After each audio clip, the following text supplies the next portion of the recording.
കഴിഞ്ഞ ദിവസം American Israel പൗരന്മാർ കൊല്ലപ്പെട്ടതുമായി ബന്ധപ്പെട്ട്, അതായത് ഹമാസ് ബന്ദികളാക്കി പിടിക്കപ്പെട്ട ആ തുരങ്കങ്ങളിൽ കൊല്ലപ്പെട്ടവരുമായി ബന്ധപ്പെട്ട് ഇപ്പോൾ അമേരിക്കയുടെ ഒരു സ്റ്റേറ്റ്മെൻറ്റ് വന്നിരിക്കുന്നു. അമേരിക്ക പറയുന്നത് ബന്ദികളുടെ മോചനത്തിൽ ഇനി അധികം കാത്തിരിക്കാൻ കഴിയില്ല.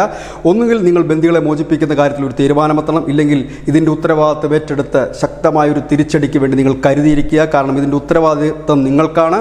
ഇതിൽ നിന്ന് ഒഴിഞ്ഞു മാറാൻ നിങ്ങൾക്ക് കഴിയില്ല. അതിനൊരു ശക്തമായ പ്രതികരണം ഉണ്ടാകുക തന്നെ ചെയ്യും. നമുക്കറിയാം, അമേരിക്കയിൽ ഇപ്പോൾ തെരഞ്ഞെടുപ്പിൻ്റെ ഒരു കാലഘട്ടമാണ്. ഈ സമയത്ത് തന്നെയാണ് അമേരിക്കക്കാരനായ ബന്ദി ഉൾപ്പെടെ ഈ തുരങ്കത്തിൽ കൊല്ലപ്പെട്ട നിലയിൽ കണ്ടെത്തിയിരിക്കുന്നത്. ഇതിന് പിന്നിൽ ഹമാസ് ആണ്. ഹമാസ് അന്ന് പിടിച്ചുകൊണ്ടുപോയ ബന്ദികളാണ്.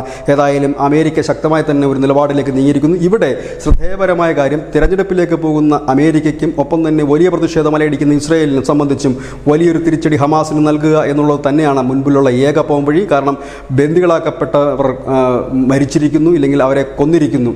അതിന് പ്രതികാരം ചെയ്യുക എന്നുള്ളതാണ് ഇപ്പോഴത്തെ അവസ്ഥ. കാരണം തെരഞ്ഞെടുപ്പ് ഘട്ടമാണ് അമേരിക്കയിലെങ്കിൽ ബെഞ്ചമിൻ നെതന്യാഹു നേരിടുന്ന മറ്റൊരു പ്രതിസന്ധിയാണ്. ഏതായാലും ഇതിനെതിരെ ഒരു ശക്തമായ താക്കീതുമായി അമേരിക്ക രംഗത്തെത്തുമ്പോൾ ഹമാസ് ഉൾപ്പെടെയുള്ള സംഘടനകൾക്ക് കനത്ത തിരിച്ചടി ഈ യൂറോപ്യൻ യൂണിയൻ രാജ്യങ്ങളിൽ നിന്നും ഒപ്പം തന്നെ ഇസ്രായേലിൽ നിന്നും പ്രതീക്ഷിക്കാം. News desk news India Malayalam.